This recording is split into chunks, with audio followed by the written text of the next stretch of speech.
வணக்கம் நண்பர்களே. அஸ்டோ ராஜராம் திருச்சி கன்னி லக்னம் ஜீவனஸ்தானத்தில் செவ்வாய் பகவான் குரு 3-8 கூடிய செவ்வாய் பகவான் லக்னாயும் ஜீவனாதிபதியான புதனுடனும் 4-7 கூடிய குரு ஜீவனஸ்தானத்தில் இருப்பது கண்டிப்பாக வங்கித்துறை சொல்லிக் கொடுக்குறது, நிதித்துறை, கல்வி, வங்கியில் காசலாராக பணிபுரிவது, இது மாதிரி அமைப்பு, கல்வி நிலையங்கள் அமைத்தல், பெரிய பெரிய கல்லூரி நடத்துவாங்க. அவங்க ஜாதகத்தில் அந்த அமைப்பு இருக்கும். இந்த இடத்துல செவ்வாய் திசை பெரிய மத்தியமான ஒரு பலன்கள் தான் கொடுக்கும். ஆனால் குரு திசையும் புதன் திசையும் நல்ல பலன்களை கண்டிப்பாக கொடுக்கும்.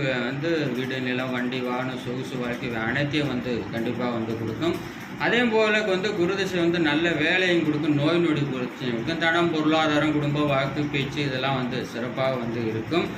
ஜீவனம், பொருளாதாரம், சொந்த தொழில் மூலம் வளர்ச்சி புதன் தசை குரு திசையில் சிறப்பு. ஆனால் செவ்வாய் திசையில் பெரிய அளவு இருக்காது. 2026 சட்டசபை முதல்வர் யூடியூப்ல போய் தமிழ் டிபி சேனல் அஸ்ட்ரோலஜி வரும்.